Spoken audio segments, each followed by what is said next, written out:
Лощеный адвокатишка упал передо мной на колени прямо на казенный и стоптанный тысячами подошв кафель судебного коридора, как падает мешок с картошкой. Он уже знал, что его ждет показательная порка в зале суда. Хотя еще сегодня утром я и представить себе не мог, что поучаствую в таком спектакле. Глеб Романов, тот самый Глеб, который еще полчаса назад сиял, как начищенный пятак, и пах так, будто искупался в чане с Том Форд, теперь полз ко мне.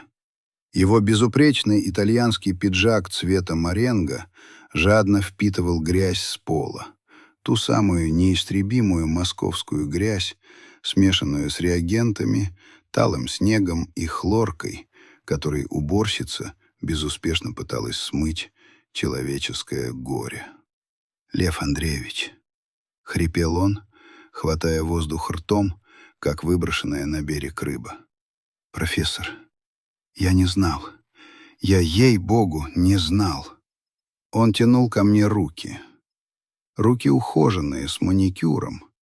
Но сейчас они тряслись так, что золотые запонки на манжетах издавали мелкую противную дробь. В его глазах, еще недавно полных сытого барского высокомерия, плескался животный, первобытный ужас. Не страх перед законом. Нет, такие, как он, законом привыкли жонглировать. Это был страх перед бездной, в которую он заглянул и увидел там свое отражение.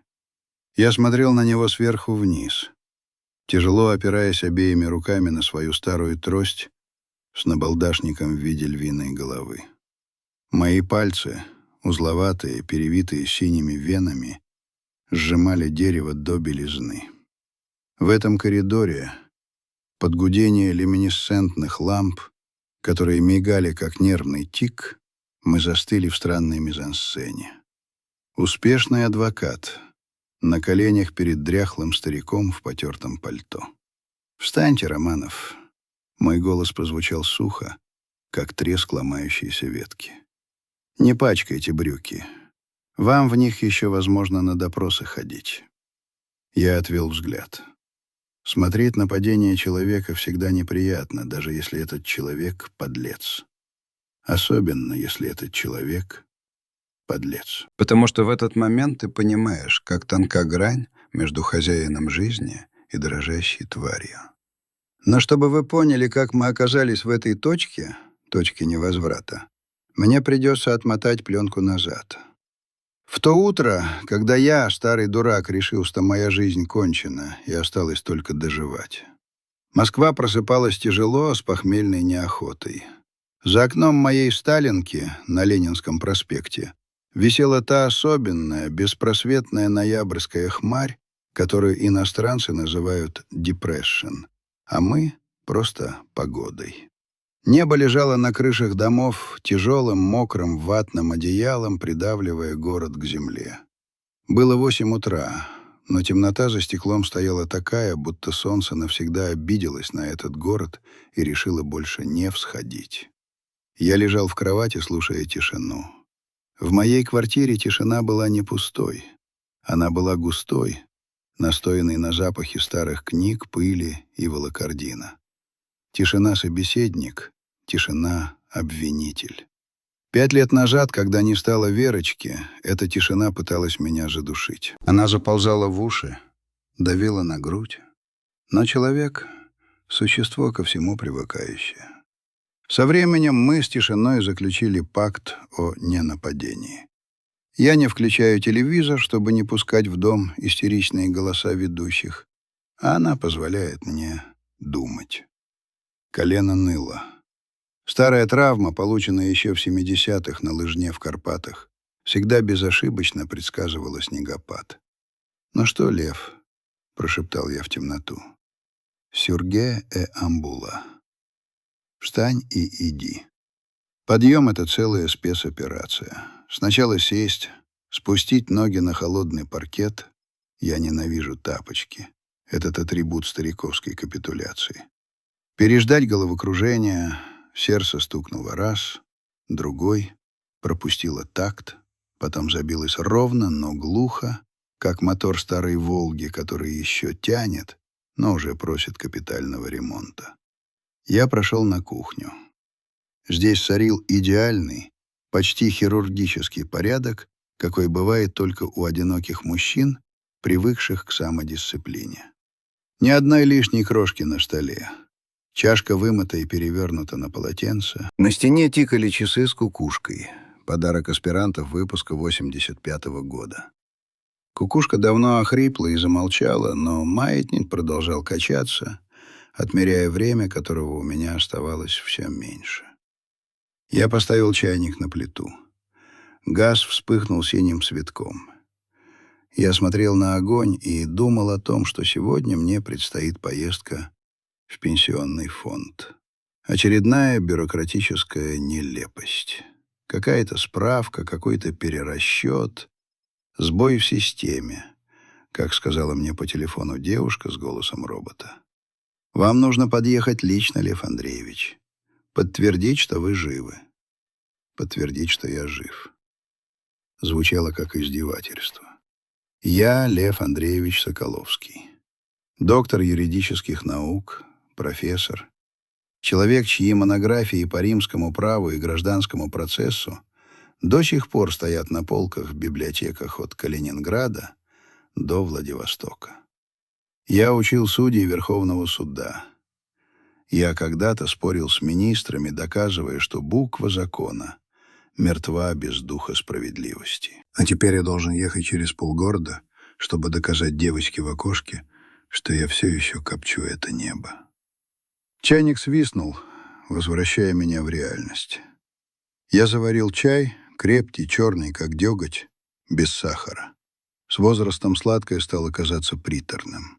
Я пил его маленькими глотками, глядя в окно, где в желтом свете фонарей кружились первые робкие снежинки.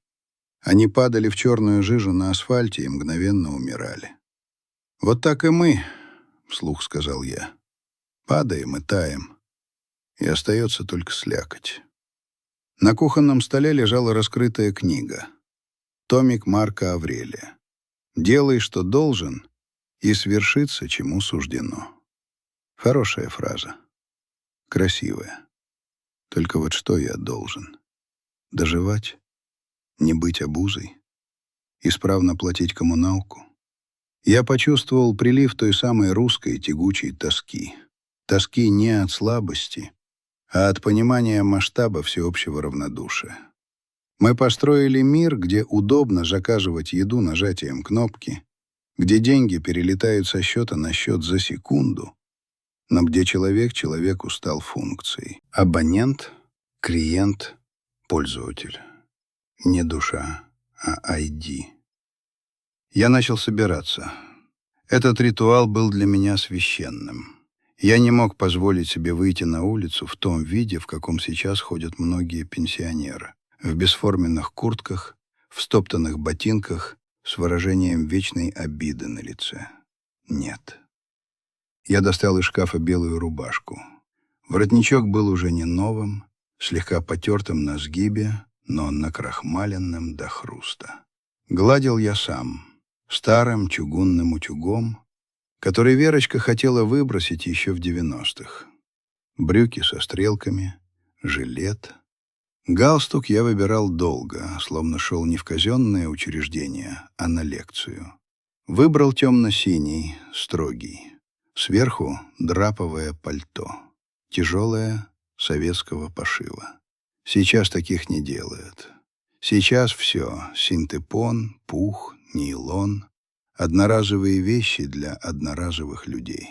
А драп, он держит форму. Он заставляет держать спину. Я посмотрел на себя в зеркало в прихожей. Из стекла на меня глядел сухопарый старик с аккуратной седой бородой. Я отпустил ее 3 года назад, чтобы скрыть дряблость шеи, но она неожиданно придала мне вид старорежимного профессора. Глаза. Глаза были ясными. Это единственное, что старость не смогла у меня отнять. Мой ум был острым, как скальпель, и это было моим проклятием. Лучше бы я впал в маразм, честное слово. Жить в блаженном неведении, пускать слюни и улыбаться солнышку куда проще, чем видеть всю подноготную происходящего вокруг. «Ну, с Богом, Лев Андреевич», — сказал я отражению, надевая фетровую кепку.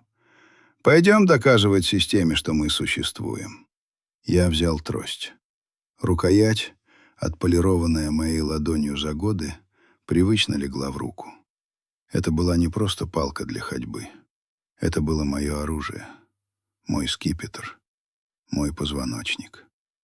Выходя из подъезда, я столкнулся с соседкой со второго этажа, Ниночкой. Молодая женщина, вечно бегущая, вечно с телефоном у уха, вечно уставшая. Она тащила коляску с ребенком, пытаясь одновременно открыть дверь плечом. «Позвольте», — я перехватил тяжелую железную дверь концом трости и придержал. «Ой, спасибо», — выдохнула она, даже не взглянув на меня. «Да, алло, ма! Я не успеваю, забери Мишку из сада». Она пронеслась мимо, обдав меня запахом недорогих духов и детской присыпки. Я усмехнулся. Спешка. Все куда-то спешат. Боятся опоздать жить, но в этой гонке жизнь как раз и проходит мимо, незамеченная, как пейзаж за окном скоростного поезда. Улица встретила меня шумом. Ленинский проспект гудел. Этот гул не смолкал никогда, ни днем, ни ночью. Шуршание шин, далекие сирены, гудки клаксонов, симфония большого города. Под ногами чавкало. Снег, который из окна казался чистым, здесь, на земле, превратился в бурое месиво. Я шел медленно, внимательно глядя под ноги. Каждый шаг по скользкой плитке — риск. Упасть — значит сломаться. А сломаться в 75 — это финал. Это лежание в кровати, утки, пролежни и жалостливые взгляды врачей скорой помощи. Нет уж, я буду стоять на ногах до последнего. Путь до остановки занимал у меня раньше 5 минут, теперь 15. Я шел мимо витрин дорогих магазинов, мимо кофеен, где за стеклом сидели красивые молодые люди с ноутбуками, попивая латте за 400 рублей. 400 рублей. Моя пенсия позволяла мне купить 50 таких чашек. Или заплатить за квартиру и купить лекарства, а на сдачу — хлеба и молока. Я не завидовал. Я просто фиксировал факты. Социальное расслоение стало пропастью, и я стоял на краю этой пропасти, глядя вниз. На остановке уже собралась толпа. Утренний час пик. Люди стояли плотно, нахохлившись, спрятав носы в шарфы. Никто не улыбался. У всех на лицах было написано то самое выражение сосредоточенной угрюмости, которое отличает русского человека в общественном транспорте. Мы не злые, мы просто сосредоточены на выживании. Я встал чуть в стороне, опираясь на трость. Ветер продувал пальто, забираясь ледяными пальцами под рубашку. Колено начало ныть сильнее, предвещая долгий день. «Только бы не маршрутка», — подумал я. «В маршрутку я не влезу». Из-за поворота, мигая фарами, выплыл большой синий электробус. «Это хорошо», — отметил я. «Низкий пол, цивилизация». Но когда двери открылись, цивилизация закончилась. Толпа качнулась и ринулась на штурм. В этом было что-то первобытное, инстинкт. Занять место, успеть, втиснуться в тепло. Меня толкнули.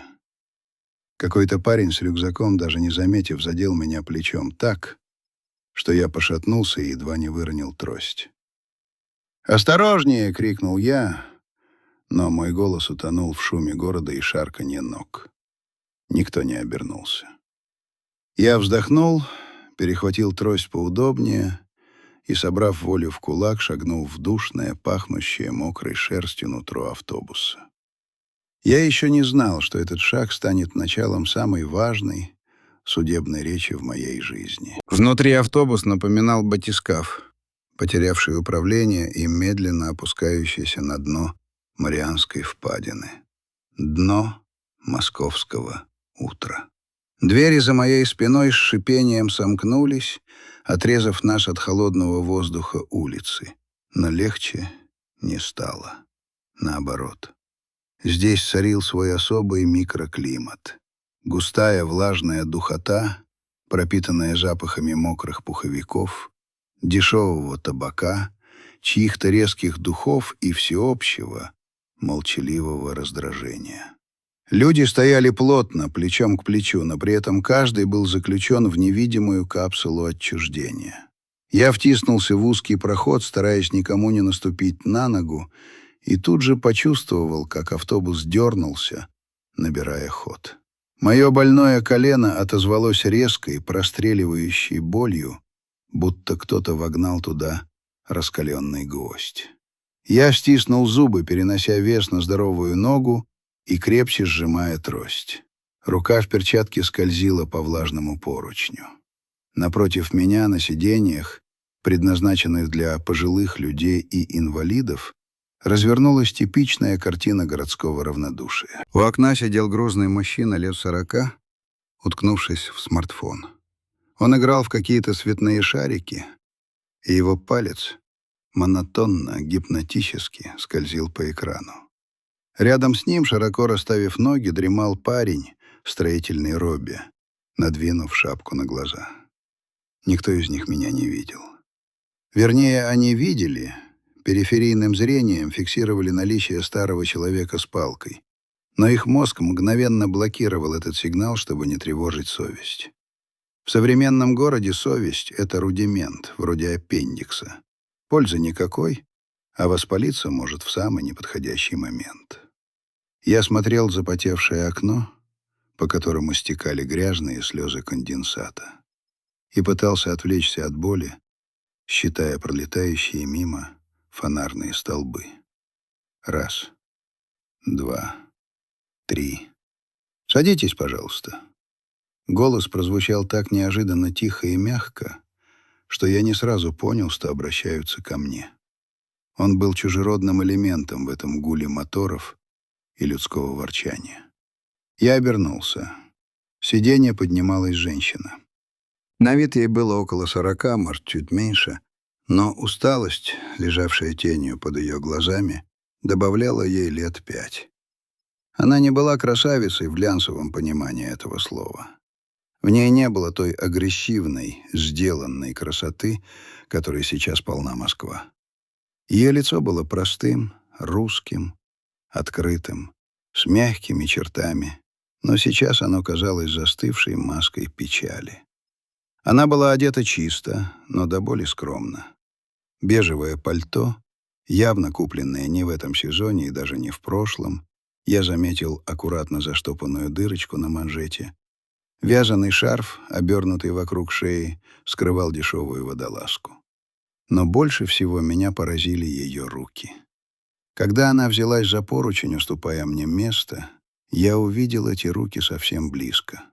Кожа на них была красной, обветренной, с мелкими ранками у ногтей. Пальцы были исколоты. Это были руки труженицы. Руки, которые знают, что такое работа, и не боятся холодной воды и тяжелого труда. Руки моей матери были такими же, когда она стирала белье в проруби во время эвакуации. «Сидите, сидите, голубушка», — запротестовал я, чувствуя, как краска стыда заливает щеки. Мне, мужчине, офицеру запаса, пусть и юридической службы, забирать место у женщины — это было немыслимо. «Я постою, мне полезно. Разминка для суставов. Не, прошу вас, садитесь».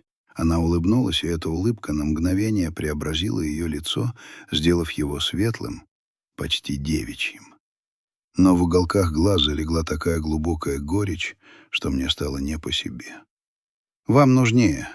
У вас нога, я же вижу, как вы морщитесь на кочках. А я молодая, я постою. Мне все равно сейчас не сидится». В ее голосе звучала такая искренняя мольба, что спорить дальше было бы просто невежливо. Я кивнул, благодаря ее, и тяжело опустился на нагретое сиденье.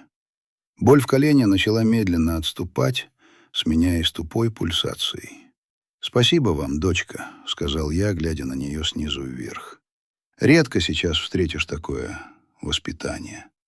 Люди нынче берегут себя, как хрустальные вазы. Да не за что».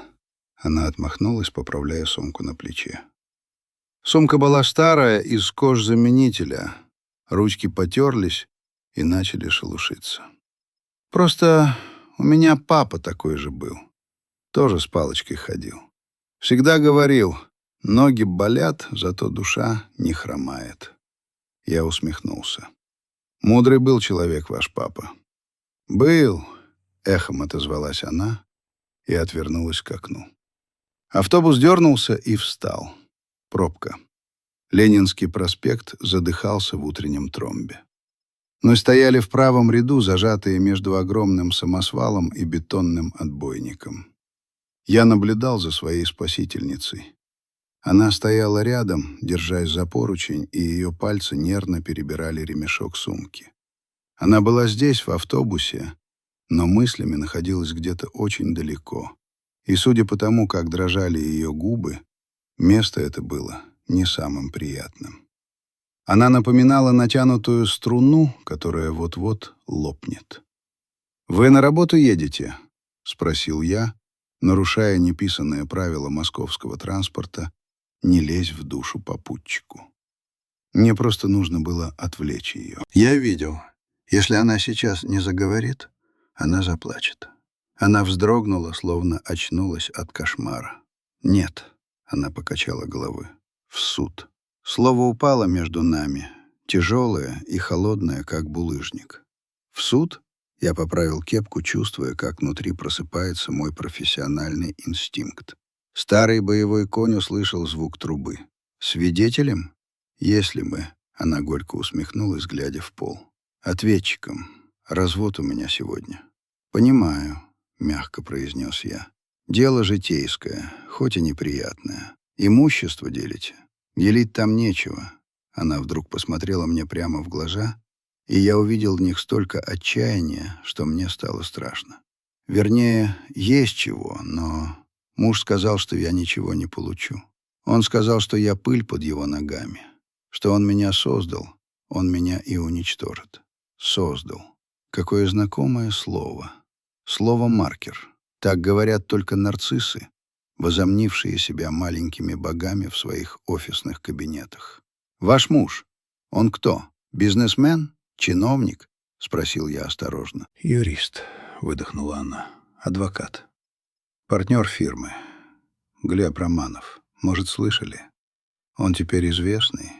По телевизору выступает. Экспертом. Романов. Глеб Романов». Память услужливо подкинула мне картинку. Рекламный щит на Садовом кольце.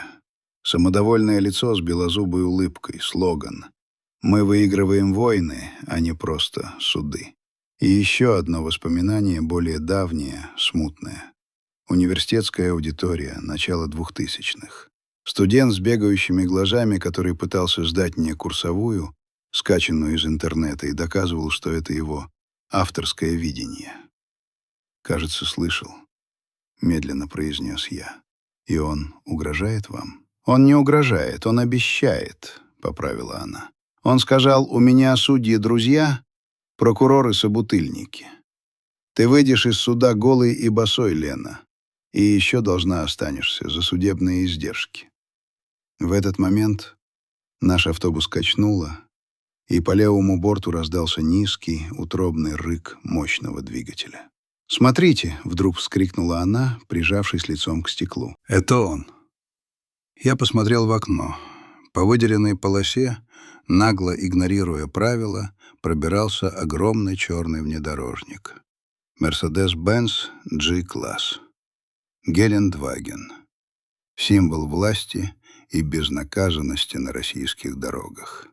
Он двигался рывками, агрессивно, подрезая такси и заставляя другие машины сжаться к обочине. Его тонированные стекла были черными, как сама бездна, но сквозь лобовое стекло я успел разглядеть силуэт водителя. Человека, который одной рукой держал руль, а другой подносил к уху телефон. Он смеялся. Я видел, как запрокинулась его голова в беззвучном хохоте. Контраст был разительным, чудовищным. Здесь, в душном автобусе, стояла женщина, которая, судя по ее рукам, отдала этому человеку лучшие годы. Штопала ему носки, варила борщи, экономила на себе, чтобы он мог купить свой первый приличный костюм. Она ехала на суд, трясясь от страха и унижения, зажатая между потными телами чужих людей. А там, за стеклом, в теплом кожаном салоне с климат-контролем, ехал он. Тот, кто создал себя сам. Тот, кто ехал ее уничтожать. Лена отшатнулась от окна, словно ее ударили. Она села на краешек свободного места рядом. Парень в робе наконец-то соизволил выйти. Сжалась в комок, обхватив себя руками. «Господи!» — прошептала она. «За что? Я ведь любила его. Я ведь, когда он никем был, верила в него. А теперь...» Я смотрел на удаляющиеся габаритные огни Гелендвагена и чувствовал, как в груди, там, где обычно жила старческая меланхолия, начинает разгораться холодное белое пламя. Это был гнев. Но не тот гнев, который заставляет кричать и бить посуду. Нет. Это был гнев хирурга, который видит гангрену и понимает — нужно резать. В римском праве есть принцип «suum cuique» — каждому свое. Но иногда, чтобы каждый получил свое, нужно, чтобы кто-то вмешался и поправил весы Фемиды, которые слишком часто перевешивают в сторону золотых слитков. «Елена», — сказал я твердо. Мой голос изменился. Исчезла стариковская дребезжащая нотка. Теперь это был голос профессора Соколовского, читающего лекцию о неотвратимости наказания. «Послушайте меня». Она подняла на меня заплаканные глаза. «Вы сказали, что он знает законы?» «Да, он гений. Он так говорит. Гений, который воюет с женщиной, — это не гений. Это подлец», — отрезал я. А у подлости есть одно слабое место. Она всегда самоуверенна. Она думает, что Бога нет, а уголовный кодекс написан для дураков. Я достал из кармана носовой платок, чистый, накрахмаленный, и протянул ей. «Вытрите слезы, Лена. Не доставляйте ему такого удовольствия. Вы не жертва». «А кто я?» — шмыгнула она носом, принимая платок. «Вы истец по встречному иску», — сказал я и впервые за это утро улыбнулся. «И у вас только что появился очень вредный, очень старый и очень принципиальный консультант». Автобус подъезжал к остановке районный суд. «Но у меня нет денег на адвоката», — испуганно прошептала она. «Я даже вам за консультацию заплатить не смогу». «А я не беру деньгами». Я поднялся, опираясь на трость. Колено болело, но теперь эта боль казалась мне незначительной, как комаринный укус. У меня появилась цель. Я беру эмоциями. И, признаться честно, я давно не получал такого удовольствия от предвкушения драки. Двери открылись, впуская в салон морозный воздух. «Идемте, Елена». Я жестом пригласил ее на выход. «Не будем заставлять вашего гения ждать. Суд — это театр, и мы с вами сегодня сорвем премьеру». Мы вышли на серую плитку тротуара. Здание суда возвышалось перед нами унылой бетонной коробкой. Но для меня оно вдруг преобразилось. Теперь это была не просто коробка. Это был ринг. И я, старый лев с седой гривой, был готов к своему, возможно, последнему бою. Путь от автобусной остановки до крыльца суда занимал от силы минут 10. Но для Елены это была зеленая миля. Она шла, глядя под ноги, стараясь не наступать на трещины в асфальте. Глупая детская примета, которая почему-то всплывает в памяти, когда взрослая жизнь рушится на куски. Я не торопил ее. Мы шли медленно, и пока ветер швырял нам в лица колючую ледяную крупу, она говорила. Сбивчиво, перескакивая с 5-го на 10-е, проглатывая окончание слов, чтобы не разрыдаться. А я слушал. За 50 лет юриспруденции я научился слушать не слова, а то, что прячется между ними. Я собирал ее историю как мозаику, смахивая с нее пыль чужих оправданий и ложного стыда. И вот какая картина проступила сквозь серую хмарь этого утра. Их история началась не в роскошных ресторанах Патриарших прудов, где Глеб теперь был завсегдатаем, а в обшарпанной комнате общежития на окраине Москвы. Это было время, когда слово «перспектива» заменяло им ужин, а любовь казалась валютой, которая никогда не обесценится. Глеб тогда был не Глебом Викторовичем, партнером фирмы, а просто Глебушкой, тощим, вечно голодным студентом-провинциалом с горящими глазами и амбициями размером с Кремль. Он приехал покорять Москву с одним чемоданом, в котором лежали 2 рубашки и стопка конспектов. «Вы знаете, Лев Андреевич, — тихо рассказывала Лена, кутаясь в шарф, — мы ведь первую зиму спали под одним одеялом не только потому, что любили друг друга, а потому что дуло из окна так, что вода в стакане к утру коркой льда покрывалась. Батареи были чуть теплые. Я его грела, буквально. Ложилась с краю к стене, чтобы ему не дуло. Я живо представил эту сцену.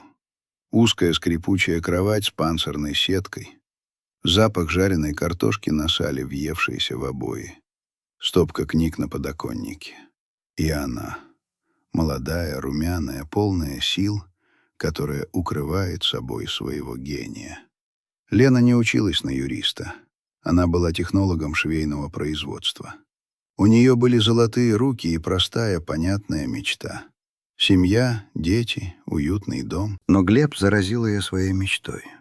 Он говорил ей: «Ленка, потерпи. Вот получу диплом, устроюсь в контору, выиграю первое дело, и мы заживем. Ты у меня в шелках ходить будешь, королевой станешь». И она поверила. Русские женщины вообще обладают опасным талантом — верить в мужской потенциал больше, чем сами мужчины. Пока Глеб зубрил римское право, возможно, по моим же учебникам, ирония судьбы, Лена работала. Она брала заказы на дом.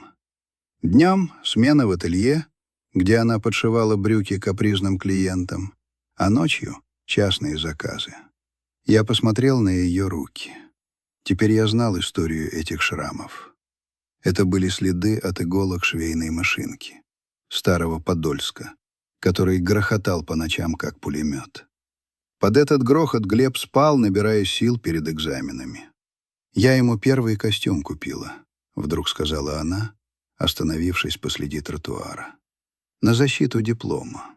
Серый, шерстяной. Дорогой, зараза. Я 3 месяца на обедах экономила. Пешком ходила, чтобы на метро не тратиться». Он надел его, посмотрел в зеркало и сказал: «Вот теперь я похож на человека». «А вы?» — спросил я. «Вы были похожи на человека?» «А я была счастлива», — просто ответила она. «Я думала: вот, это мой вклад. Мы команда.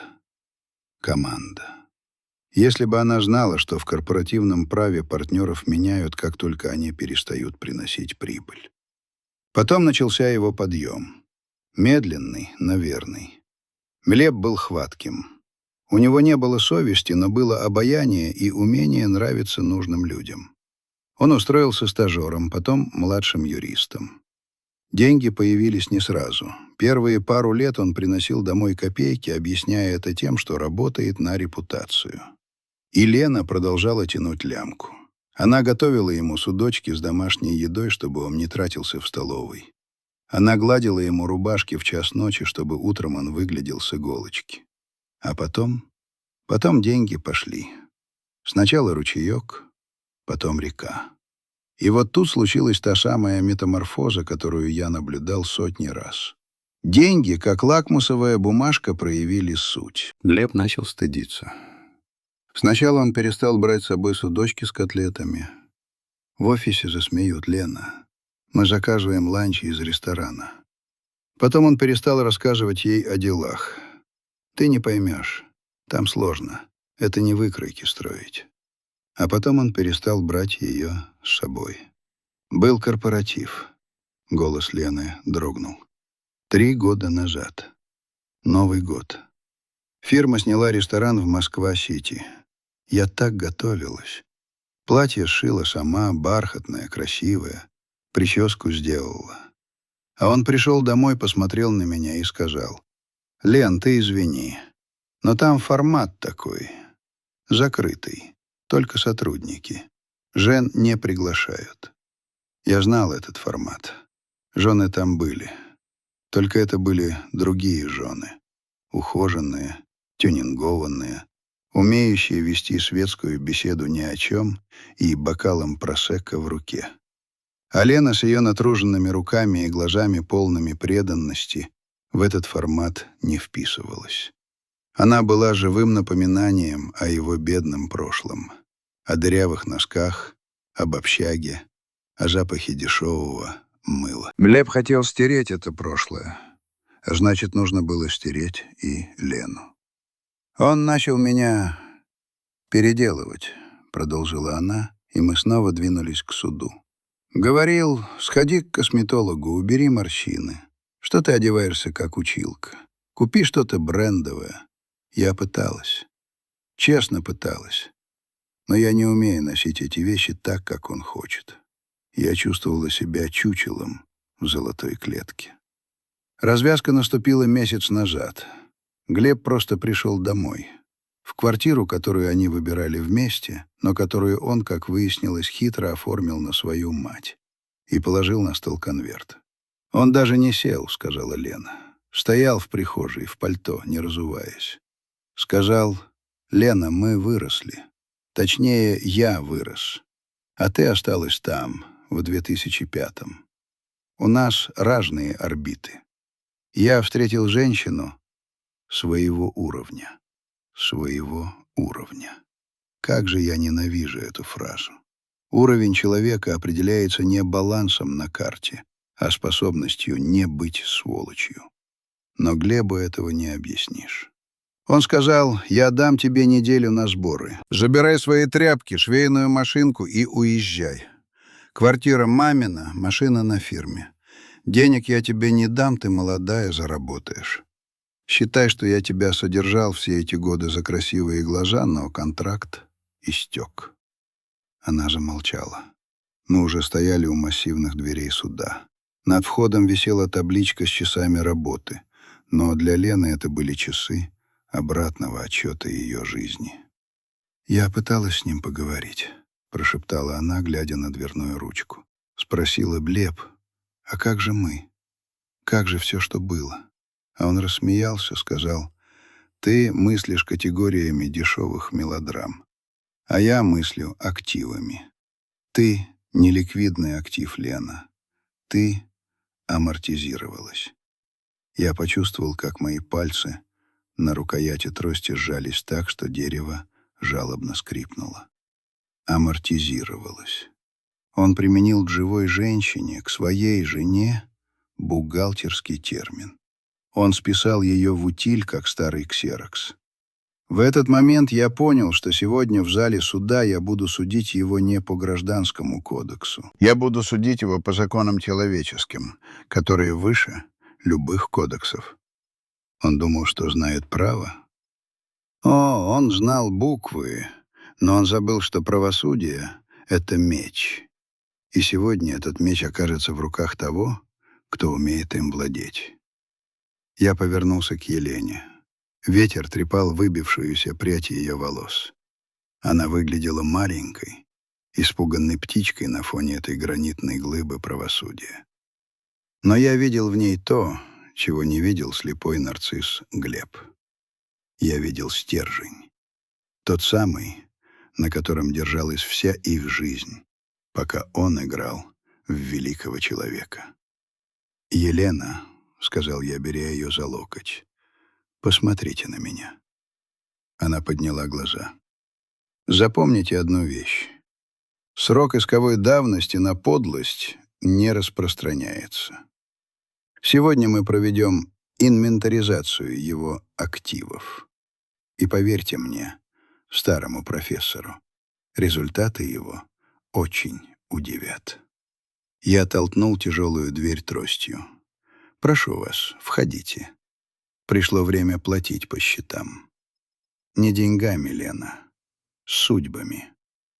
Мы шагнули из холода улицы в спёртый, пахнущий тревогой воздух казенного дома. Навстречу нам из полумрака вестибюля уже доносился знакомый самоуверенный смех.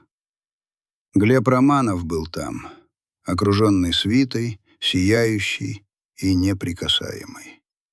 Пока неприкасаемый. Я поправил галстук, чувствуя, как внутри меня просыпается холодный, расчетливый азарт охотника. «Ну, здравствуй, студент!» — прошептал я одними губами. «Садись». 2. Районный суд встретил нас привычной суетой и тем специфическим, неистребимым запахом, который, кажется, одинаков во всех казенных учреждениях России. Смесь дешевого хлорного раствора, пыли от тысяч бумажных дел, мокрой верхней одежды и тревожного пота. На входе нас ждал первый кордон. Рамка металлоискателей и 2 приставов, скучающих с видом людей, познавших дзен через бесконечное созерцание чужих карманов. «Металл, ключи, телефоны на стол!» — лениво проскандировал один из них, молодой парень с прыщавой шеей, даже не поднимая глаз от кроссворда. Лена засуетилась. Она начала дрожащими руками расстегивать сумку, выкладывая на пластиковый поддон свои нехитрые пожитки. Связку ключей с брелоком-мишкой, старенький смартфон с треснутым экраном, пачку бумажных платочков. Она торопилась, боясь задержать очередь, боясь вызвать недовольство человека в форме. В этом была вся суть нашего маленького человека. Вечный генетический страх перед вахтером. Я прошел следом. Рамка взвыла, реагируя на стальной стержень внутри моей трости.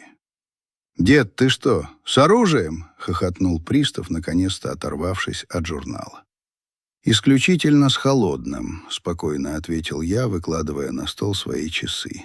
Старую добрую Омегу на кожаном ремешке, подарок отца. И с интеллектом, но, боюсь, металлоискатель на него не реагирует. Пристав шутку не понял, лишь хмыкнул и махнул рукой. «Проходи, мол». Мы поднялись на 2 этаж. Лестничные пролеты были выкрашены в тот самый унылый зеленый цвет, который, видимо, закупали цистернами еще при Брежневе и никак не могли израсходовать. Ступени были стерты миллионами ног. Ног истцов, ответчиков, свидетелей, преступников и жертв. Коридор 2 этажа гудел, как улей. У каждого кабинета толпился народ. Кто-то ругался по телефону, кто-то плакал, кто-то обреченно жевал бутерброд, ожидая, когда секретарь выкрикнет фамилию. Но даже в этом хаосе Глеба Романова было невозможно не заметить. Он стоял у окна в самом центре коридора, словно актер на авансцене, подсвеченный скудным зимним светом. Вокруг него образовалась своеобразная зона отчуждения. Люди инстинктивно обходили его стороной, чувствуя исходящую от него ауру агрессивного успеха. Глеб был великолепен. Темно-синий костюм «тройка» сидел на нем так, словно он в нем родился. Белоснежная сорочка, запонки, блестящие туфли, на которых, казалось, не было ни пылинки, несмотря на уличную грязь. Видимо, дошел от машины по воздуху. Рядом с ним, преданно заглядывая в рот, стоял его помощник. Тот самый Стас, которого я видел у машины. Щуплый, вертлявый, с бегающими глазками, он напоминал шакала при тигре. И тут я ему говорю: «Коллега, вы путаете юрисдикцию с юриспруденцией», вещал Глеб своим глубоким поставленным баритоном, специально так громко, чтобы слышал весь этаж. Ты бы видел его лицо, Стас. Он просто позеленел. Судья смеялась минут 5. Дело закрыли за отсутствием состава. Клиент в восторге, бонус выписал двойной. Стас захихикал. Противно, мелко, поддакивая боссу. «Вы гений, Глеб Викторович. Просто размазали их». Лена замерла. Она вжалась в стену, словно хотела слиться с облупившейся краской. Ее плечи поникли. Вся решимость, которую я пытался внушить ей в автобусе, испарялась при виде этого лощенного, уверенного в себе хищника. Она снова превращалась в жертву. «Он такой сильный», — прошептала она. «Посмотрите на него. А я кто?» «А вы Елена Морозова», — жестко сказал я, беря ее под руку. «И сила не в громкости голоса, а в правде. Идемте». Мы двинулись вперед. Стук моей трости по линолеуму звучал как метроном, отсчитывающий последние секунды спокойной жизни Глеба Викторовича. Он заметил нас, когда до него оставалось 5 метров. Смех на его лице застыл, а потом медленно трансформировался в гримасу брезгливости. Так смотрят на таракана, выползшего на обеденный стол. «О!» — протянул он, не меняя позы, но в голосе появился лед. «Явилась. А я уж думал, ты заблудилась в метро. Или где там сейчас ездит пролетариат». Стас снова хихикнул, но тут же заткнулся, поймав взгляд шефа. Глеб шагнул к Лене, игнорируя меня.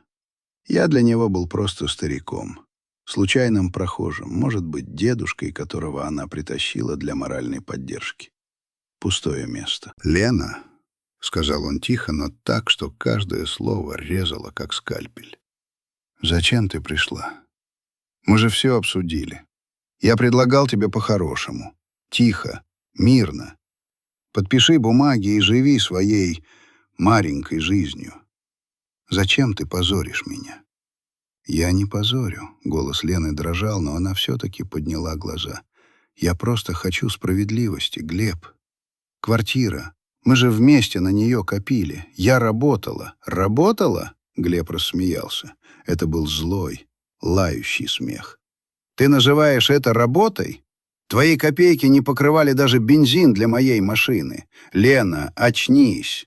Квартира куплена на мои деньги, на деньги, которые я заработал своим умом. А ты просто была рядом.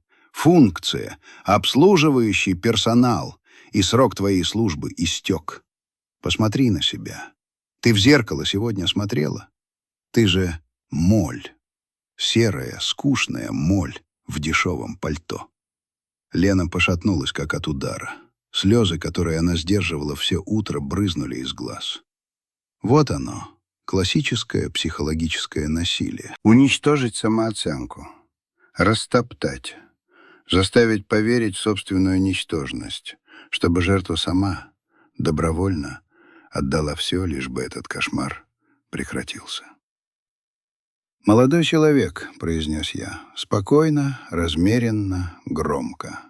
Глеб дернулся и перевел взгляд на меня. Его брови поползли вверх. «Это еще кто?» — он скривился, оглядывая меня с головы до ног. «Лена, ты что, нашла себе защитника в очереди в поликлинику? Или это твой дедушка из деревни приехал?» «Отец», — он обратился ко мне с той снисходительной наглостью, которая присуща людям, уверенным в своей безнаказанности. «Шел бы ты отсюда. Здесь взрослые люди разговаривают. Тебе вон туда», — он махнул рукой в конец коридора. «Там собес, кажется. Или аптека. Купи волокордин и не мешай». Я почувствовал, как внутри меня все сжалось в тугую пружину. Но внешне я остался невозмутим. Я поправил перчатку. «Вы ошибаетесь дважды, юноша», — сказал я своим лекционным голосом, тем самым, от которого когда-то замолкали аудитории на 300 человек. «Во-первых, аптека на 1-м этаже, а во-вторых, взрослый человек здесь только один, и это явно не вы. Потому что взрослые мужчины не самоутверждаются за счет женщин, которых они предали». Глеб побагровел. Его лоск дал трещину. «Ты что, бессмертный, дед?» — прошипел он, делая шаг ко мне. Он нависал надо мной, пытаясь задавить ростом и массой. «Ты знаешь, кто я? Я могу сделать так, что тебя охрана вышвырнет отсюда вперед ногами. Я адвокат». «Адвокатус диаболи», — кивнул я. «Адвокат дьявола». Но знаете, коллега, я выделил это слово с особой иронией. Даже у дьявола обычно адвокаты поумнее. Вы не просто хамите. Вы совершаете процессуальную ошибку. Вы недооцениваете противника. «Противника?» — он фыркнул. «Ты? Мой противник? Не смеши мои запонки. Лена, убирай этого клоуна, пока я не вызвал приставов. У нас заседание через 5 минут. И я тебя там уничтожу. Юридически». В этот момент дверь с табличкой «Зал судебных заседаний номер 4» открылась. На пороге появилась молоденькая секретарша с пучком на голове, выглядящая так, будто не спала неделю. «Морозова, Романов!» — выкрикнула она тонким голосом. «Входите, судья ждет». Глеб мгновенно преобразился. Маска брезгливости исчезла, сменившись выражением деловой сосредоточенности. Он поправил галстук, одернул пиджак и, толкнув Лену плечом, двинулся к двери. «Пошли», — бросил он ей, — «и захвати своего деда.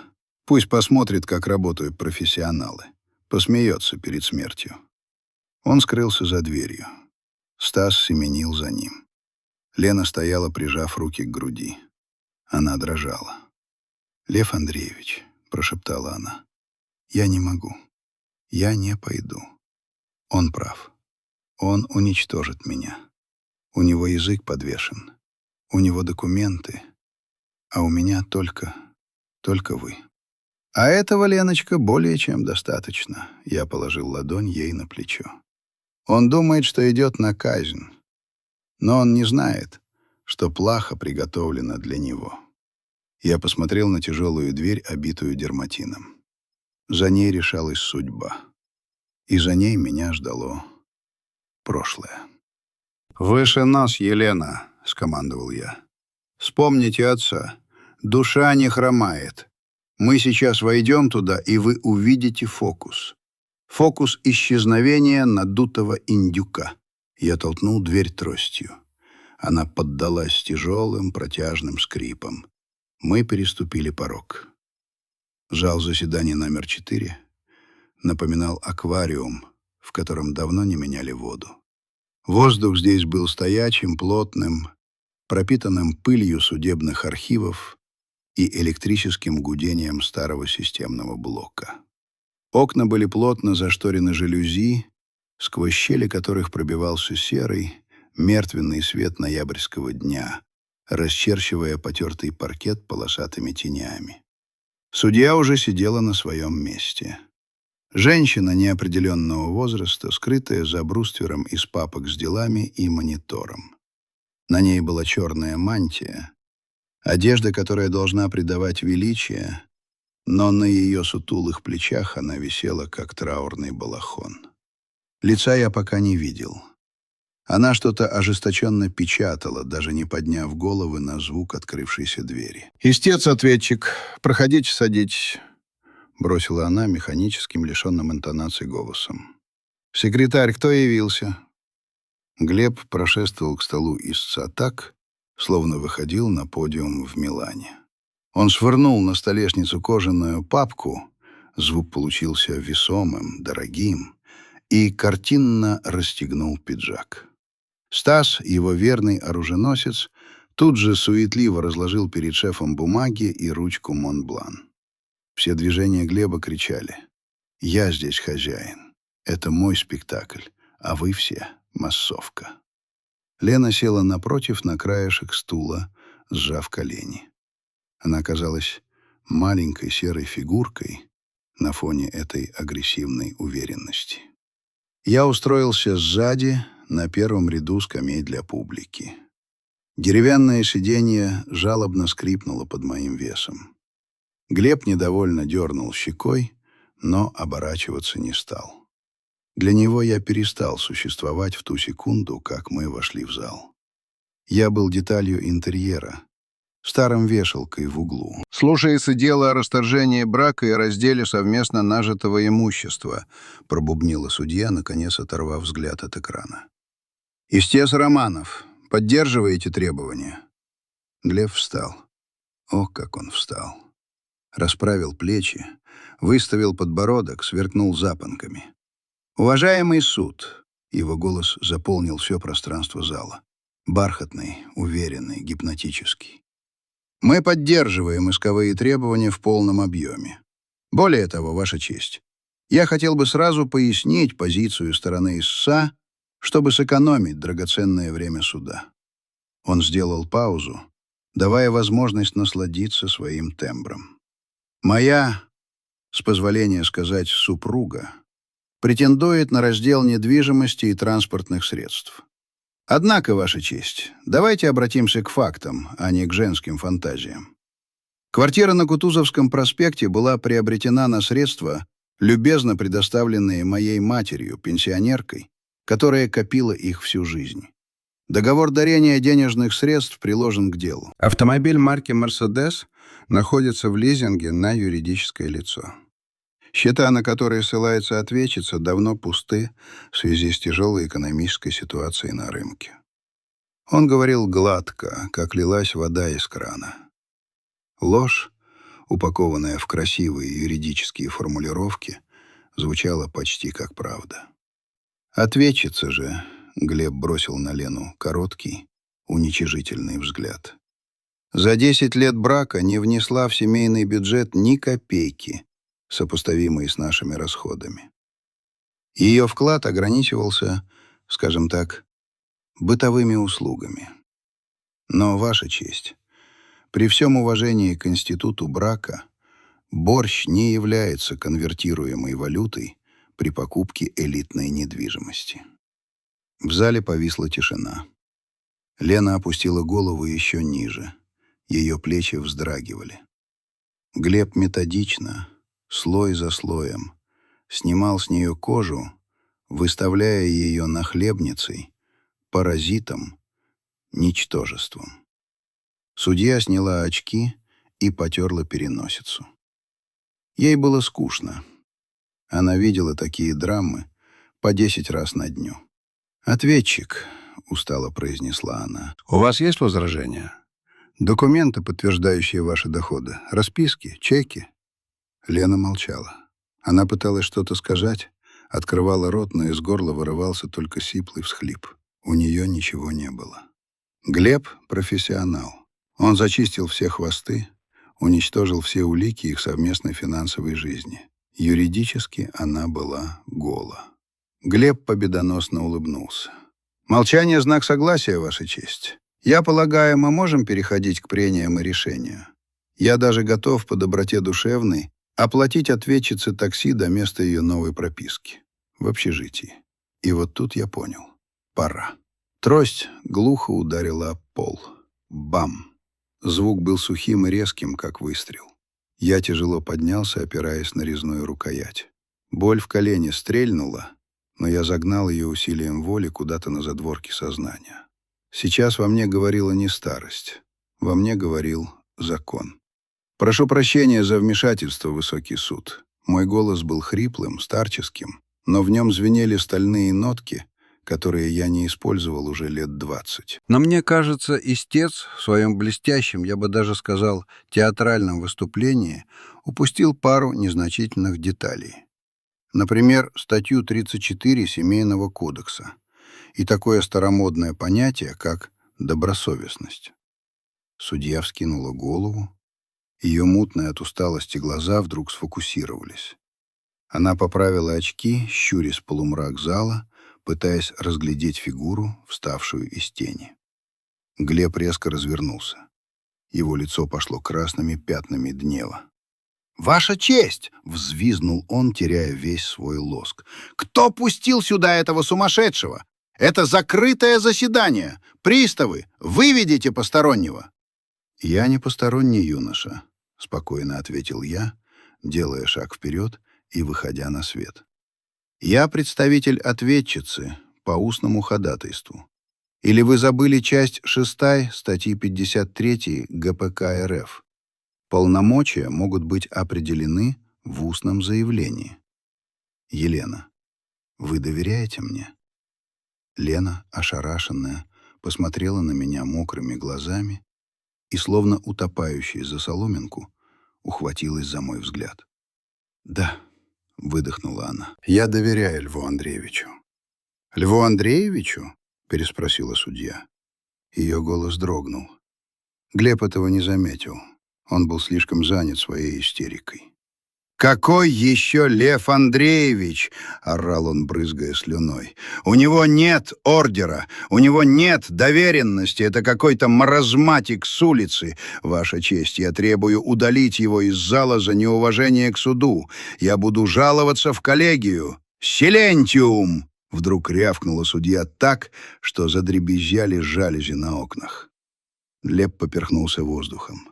Он замер с открытым ртом, глядя на судью. Он никогда не слышал, чтобы эта флегматичная тетка повышала голос. Судья медленно, словно во сне, поднялась со своего кресла. Она смотрела на меня, не отрываясь. В ее глазах проступал шок, смешанный с мистическим ужасом и радостью узнавания. Она вглядывалась в мою седую бороду, в мои морщины, в мою осанку. «Соколовский?» — тихо спросила она. «Профессор Соколовский?» Я слегка поклонился, коснувшись рукой полей своей фетровой шляпы, которую держал в руке. «Рад видеть вас в добром здравии, Ольга Петровна. Вижу, вы все-таки послушали моего совета и пошли в гражданские дела. Помнится, на 3-м курсе вы рвались в прокуратуру. Но я сказал вам, что ваше сердце слишком мягкое для обвинителя. Не жалеете?» В зале повисла такая тишина, что было слышно, как гудит лампа под потолком. Стас, помощник Глеба, выронил ручку. Она покатилась по столу с грохотом, похожим на камнепад.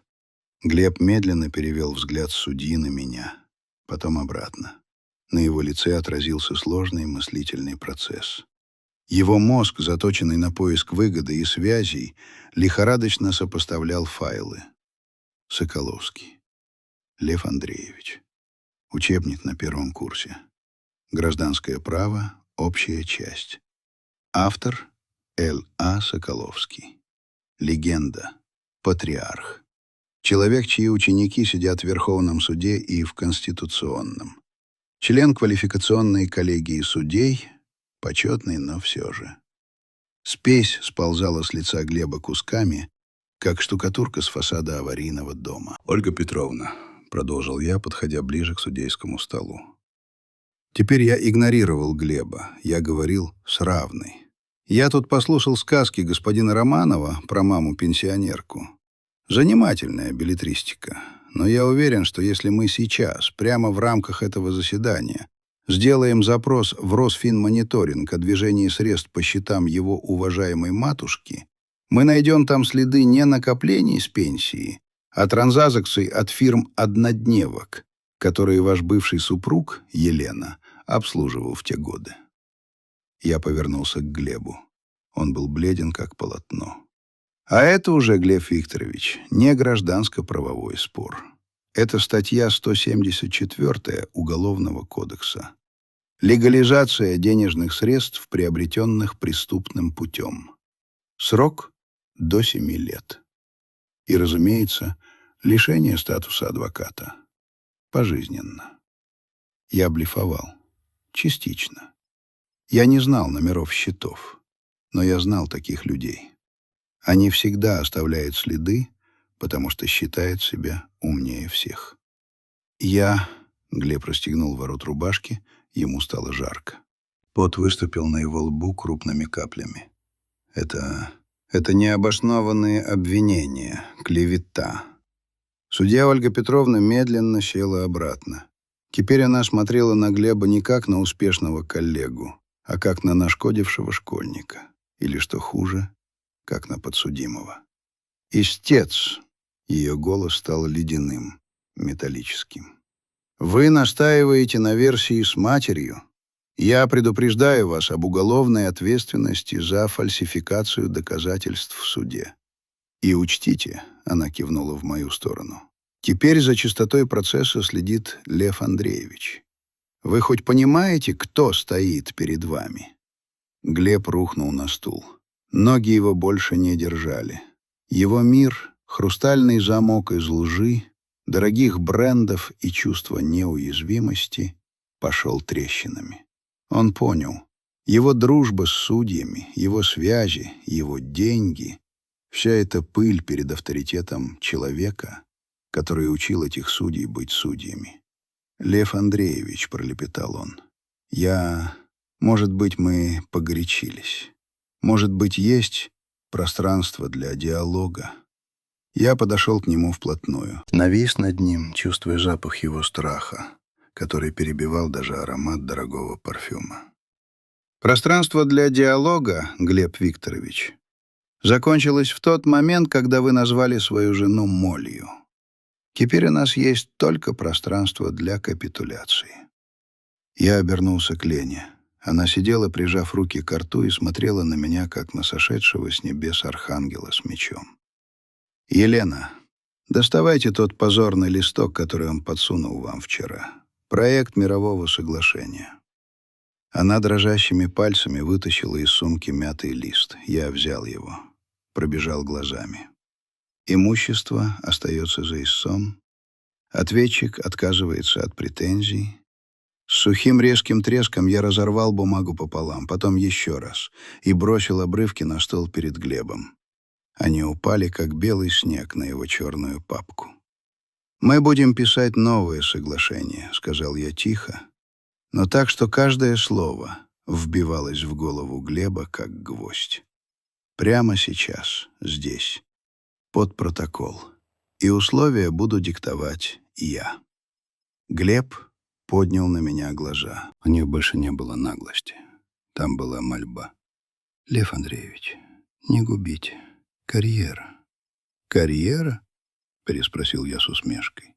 «Карьеру вы погубили сами, когда решили, что Бога нет. Берите ручку, Глеб Викторович, пишите. Пункт 1. Процедура написания нового мирового соглашения напоминала не юридический акт, а хирургическую операцию без наркоза. Или, скорее, публичную порку». Глеб сидел, сутулившись, вжав голову в плечи. Его дорогой пиджак вдруг стал казаться ему на 2 размера больше, словно он физически усох под тяжестью свалившихся на него обстоятельств. Он сжимал в пальцах свою золотую ручку Монблан так, что костяшки побелели, и выводил буквы под мою диктовку, стараясь не поднимать глаз. «Пункт 4», — чеканил я, расхаживая по залу. Стук моей трости задавал ритм, как метроном, отсчитывающий удары судьбы. Квартира по адресу город Москва, Кутузовский проспект, переходит в единоличную собственность Морозовой Елены Викторовны. Основание. Компенсация за вклад в семейный бюджет и моральный вред. Глеб дернулся, словно его ударили током. «Лев Андреевич», — жалко пискнул он, подняв на меня глаза побитой собаки. «Но это трешка. Сталинка. Я же там ремонт делал полгода. Итальянская плитка, паркет из дуба. Это же актив. Это инвестиция». «Пишите, Глеб Викторович, пишите», — ласково, как врач буйного пациента, ответил я.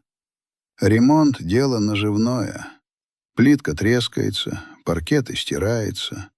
А вот свобода — вещь хрупкая и бесценная. Или вы хотите, чтобы мы обсудили инвестиции в ваш офшор на Кипре? Я краем уха слышал от коллег из Интерпола, что кипрские банки сейчас очень охотно делятся информацией о сомнительных счетах россиян». Глеб сглотнул. Кадык на его шее дернулся. Он был сломлен. Не тем, что я был умнее или знал больше законов. Он был сломлен тем, что я знал его главный страх. Такие люди, как Глеб, боятся ни Бога, ни совести и даже ни тюрьмы как таковой. Они боятся стать обычными. Потерять статус. Перестать быть элитой. Мысль о том, что его лишат адвокатской лицензии, что его имя будет вычеркнуто из списков лучших юристов Москвы, что ему придется ездить на метро и считаться неудачником, эта мысль была для него страшнее смерти. Лена сидела тихо, не шелохнувшись, не веря своим глазам и ушам. Она смотрела то на меня, то на мужа, который еще утром казался ей всемогущим монстром, способным раздавить ее одним мизинцем, а теперь превратился в напуганного клерка строчащего диктант. В ее взгляде страх сменялся удивлением, а потом робкой, едва заметной надеждой. Она начинала понимать. Монстр оказался бумажным. «Пункт 5», — продолжил я, не сбавляя темпа. «Денежная компенсация в размере...» «Ольга Петровна», — я повернулся к судье, «сколько, по-вашему, сейчас составляет справедливая половина от стоимости активов успешного партнера юридической фирмы за 5 лет брака, учитывая инфляцию и страдания истицы?» Судья, которая с нескрываемым, почти гурманским удовольствием наблюдала за этой экзекуцией, поджала губы, делая вид, что производит сложные вычисления. «Я думаю, 15 000 будет справедливо», — произнесла она тоном, не терпящим возражений, учитывая обстоятельства. 15? Глеб аж подпрыгнул на стуле. «Ваша честь, у меня нет столько кэша. Я все вложил в развитие, в акции, рынок просел, я же разорюсь». «В биткоины? В любовницу? В новую машину?» — перебил я, нависая над ним. «Глеб, меня не волнует ваша ликвидность. Продайте свой Гелендваген. Он как раз покроет часть долга. Вы же любите здоровый образ жизни. Пешие прогулки полезны для кардио и для смирения». Глеб посмотрел на своего помощника Стаса, ища поддержки. Но Стас, этот верный оруженосец, вдруг отвел глаза и начал с преувеличенным интересом изучать носок своего ботинка. Крысы всегда первыми чувствуют, когда корабль капитана идет ко дну. «Я подпишу», — глухо сказал Глеб, опуская плечи.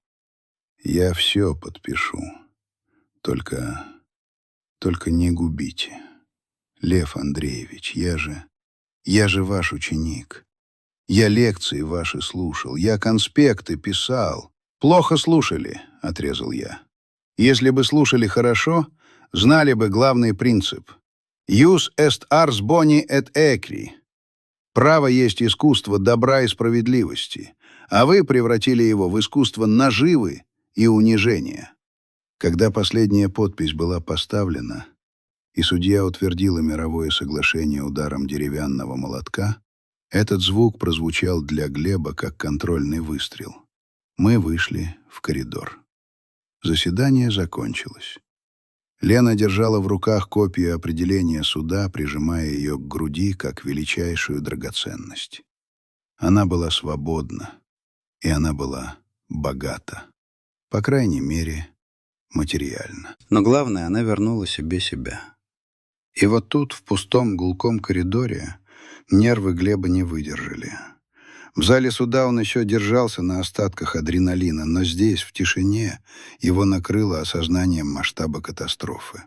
Он потерял квартиру, потерял огромные деньги. И главное, он понял, что висел на волоске от потери всего, ради чего жил — карьеры и статуса. Он пошатнулся и упал. Прямо там, у двери, на грязный пол. «Лев Андреевич», — зашептал он, хватая меня за полу пальто.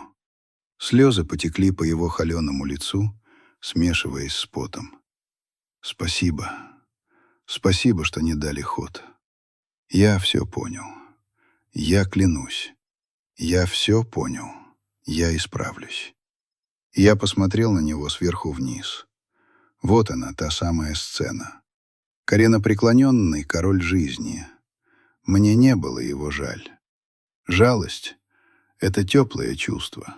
Чувство к равным, к тем, кто оступился, но сохранил душу. А к нему я испытывал только брезгливую, холодную усталость. Как хирург, который вырезал опухоль и теперь моет руки. «Встаньте, Романов», — сказал я. «Не пачкайте брюки. Вам еще в них новую жизнь начинать.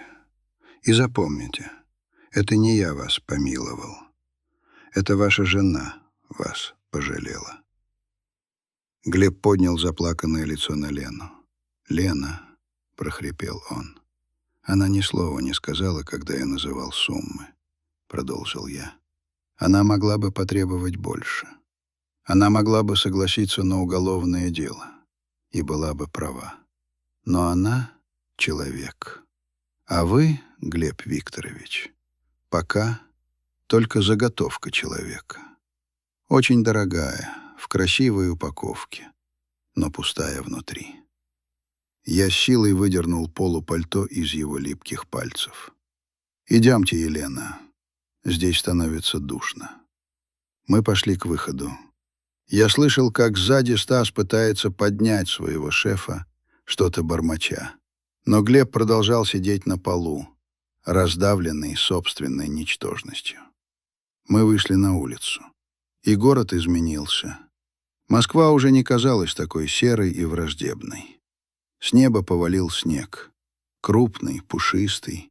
Настоящий зимний снег, который бывает только в сказках и в счастливые дни. Он ложился на крыши машин, на плечи прохожих, на черную грязную землю, укрывая все белым чистым покрывалом, скрывая грязь, давая надежду на обновление.